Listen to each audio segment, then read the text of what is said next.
Good afternoon. We're here with Dave Forde of Almaguin Spartan of the Greater Metro Hockey League. How are you today, Dave? I'm doing great, Jay. How about you? Good, good. Lots of snow out there, but hockey weather, right? Yeah, winter's here and so's hockey season. Exactly. Does hockey season ever end? Not really. Not when you're general manager and part owner of a junior hockey team, eh? No, there's some points where it slows down, but certainly the season never ends. Definitely a 12-month season now with everything going on this season, as well as your recruitment and setting everything up, so it certainly doesn't stop. And now, with so many junior teams out there today, and trying to stay on top, is it harder to find, like, say, players or unearthed hidden gems in North America or Europe today? I would say you're definitely more competition for them. You're definitely having to sell your program and what you have to offer players. Nowadays, the top players are definitely having 30, 40 teams contact them where, in years past they'd have a couple within their area and maybe one or two outside the area. Now it's with the era of the internet and fast hockey and all that, people are able to track that, and you're having to compete and you're having to be at your A game to certainly bring these players in. Now, like you said, the Greater Metro has been around since 2006, and some people, I guess, in hockey in Canada, they say don't support having Europeans in junior hockey. What do you say to those people who, and it's not against Europeans, but what do you say about having Europeans in junior hockey in Canada? I certainly understand where people are coming from with in regards to our junior ranks. Limiting it certainly at the major junior level, only allowing 2 and no goaltenders and certain things like that. But I think at the end of the day, when they're getting to the pro and NHL level, there's no restrictions on anything. So if you're wanting to compete against the best, you certainly should have the best, not based on where you're from. As opposed to that, I think it definitely brings different aspects of our game for sure. Especially in our league, you'll see a lot of teams playing a lot of different styles, which is certainly entertaining to watch, as well as it really forces some of our players to adapt to different styles and better preparation for the next level. Now, like you say, the league is expanding in leaps and bounds in the Greater Metro. Let's talk a little bit about success and, like, say, not success with other teams. How does a league deal with situations like that? I certainly think anytime you get expansion, you're gonna have downfalls with that. There's always growing pains, and I certainly think we're definitely experiencing some of the clubs that are starting out, and we're certainly not the only league experiencing some teams that have come in expansion that are struggling with the level of play and the demand to put a program, but certainly expansion has certainly helped the league, as well as the top team in the league right now is currently an expansion team. So it definitely shows you're able to establish yourself right away with the recruitment rules in our league. Essentially, you're allowed to recruit from wherever. Allows you to be competitive right away, where in other leagues it's certainly Hockey Canada is quite difficult to start from scratch. Our league is difficult to start from scratch, but if you're willing to put the time in and you have the program, then you can certainly be very, very competitive right off the hop. And today, it's not unfortunate, but it's a business today, so you're running it as a business, not just a sport anymore, right? Yep, and then that's as well too, is there's certainly people that are in it solely business purposes in different leagues. Our ownership, we have a 5-person ownership. We all have full-time jobs, and certainly this is definitely a hobby job that we enjoy, but other people operate them as a sole business and their sole income. We're a bit different with our ownership in Almaguin and Temiskaming with the 2 clubs we operate. We definitely operate them a lot closer to, I'd say, the model that you see within Northern Ontario with community-oriented teams and stuff like that. We're a bit more suited to that. Yeah, and the Greater Metro, like you say, is pay to play today, but also going to most, I don't want to say most, but a large number of Hockey Canada teams in the junior A levels are pay to play. It's how do you determine who's a good fit for a league when it comes to the Greater Metro, when it comes to owners and that? I know you're not Bob Russell, like say the owner of the league, but in your opinion? I think Bob and Ken really looked at expanding the league throughout the province, and they've certainly done a great job expanding this league from 6 teams 10 years ago to where it is today, where people thought they were crazy. They've certainly definitely the test of time. They've put the work in. They've really established a good league. As far as I'm concerned, and they've done a lot of things that have helped separate us and attract a lot of Hockey Canada people over to our league, where in the early years that was certainly not the case. And as you can see from last year, someone else attempted to do what they've been able to do, and certainly failed at that in the CIHL. So certainly not something easy to do, but they're looking, expanding the league to bring many players over here and strengthen the league. And I certainly think, we're experiencing some growing pains from expansion this year. But I think that at the end of the day, it will look good. And I know Bob and Ken certainly look for certain geographical areas as well as strong ownership groups. And you can screen as much as you can, but you're going to have really good owners. You're going to have ones that struggle. And it's not because they're not good owners. It's difficult to ice a competitive team and to establish a program. I know it was very difficult for us to establish one last year. We certainly experienced some growing pains as well, but we really think we figured out we know what we're doing, and we're off to a 16-3 start. And that's exactly what I was going to say is 2014, 2015, 42 games, 16 wins, 24 losses, 34 points. You guys have already got the same amount of wins that you had all last season, so something's changing for the Spartans, right? Yeah, and certainly there's some contributing factors. We think we had a fairly good hockey club last year. Strength of schedule certainly hurt us, having 6 games versus the Temiskaming Titans and Seguin Huskies, by far the 2 best teams in the league last year, and having to play them 12 times. But certainly our team is definitely better this year from top to bottom. And especially it comes right down to, I think, our biggest piece of our success this year has been our coaching. Miles Tappet and Gary Coulter have done a great job. They're both very experienced hockey guys. And our kids have really bought into the system and basically what we're selling to them, and they're quite happy with the way things go and the way the program's going, and they're looking to compete for a North Division title and hopefully a GMHL championship. And then touching back a little bit on, say, expansion, even if you look at the NHL, and not just the NHL, any major league sport today is they do struggle sometimes with expansion programs. So it's not always just the Greater Metro.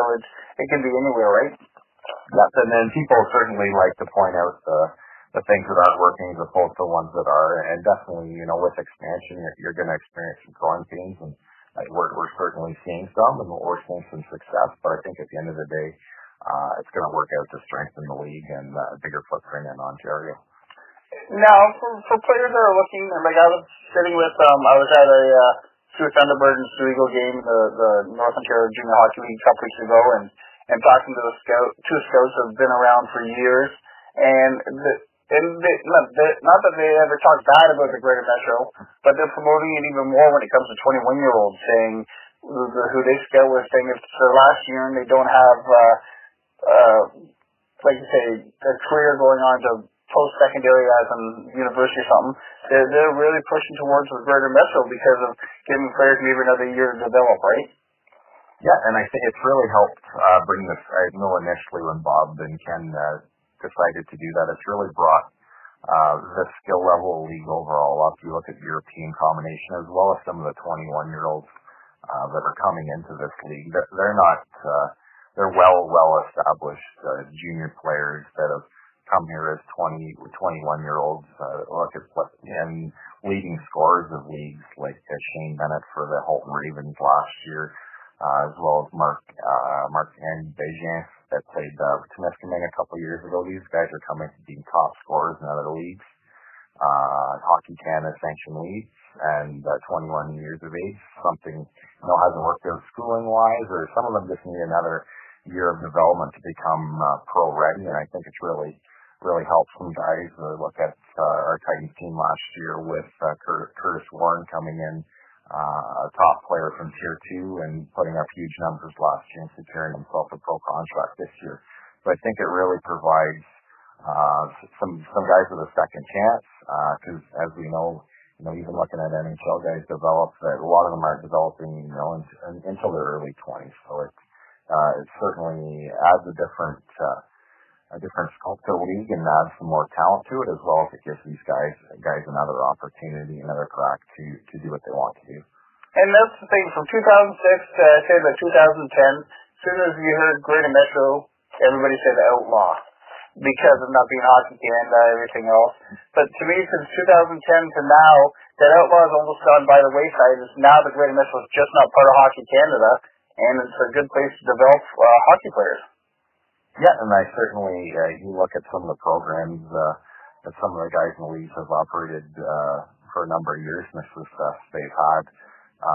And, people say Outlaws, well, I use independent, as that's quite common in the States. There's a number of leagues that operate independently, and Bob and Ken were just the first ones to do it here, and they've done a great job expanding the league, and the quality of play has picked up every year, as well as the officiating level. I think as a whole, it's improved every year, and I see it to continue to improve and continue to be a great option for Europeans, as well as a great option for Canadian players. I look at our program, we're offering players 7 to 8 hours of practice ice per week, which in a lot of hockey programs, like in Hockey Canada, is just not available. And I use, where I have a 17-year-old who plays hockey, and with being part owner and general manager, you're also a salesman. How do you promote your program? Because being South River, I don't want to say you're not in the middle of nowhere, but like you said, you're not far off it.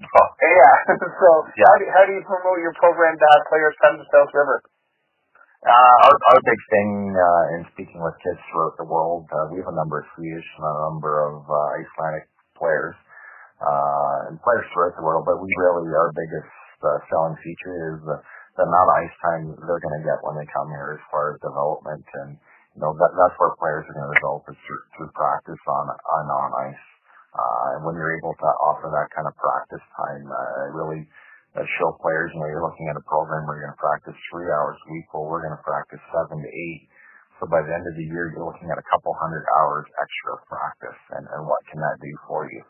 So that's one of our biggest selling features, as well as the fact that we're the main tenant of that arena, and the kids are a big part of the community, and they're certainly right from their billet homes to community stuff they do. The kids are all well known, and they enjoy that piece of it. You look at some of the teams within the provincial league, or even within our league, that are in larger centers, that feel isn't there, and our kids certainly at the end of last season, that's one of the biggest things they talked about, was how they felt a part of the community. They're working with minor hockey, working with the girls hockey program, anything that can help out with them. They really enjoy that community aspect, and they're thousands of miles away from home, so it really helps with the homesickness and stuff like that at times with the guys. Oh, we're based in Sault Ste. Marie here. We have the Greyhounds for 75,000 people, but for them, they're the talk of the town, right? Mm-hmm.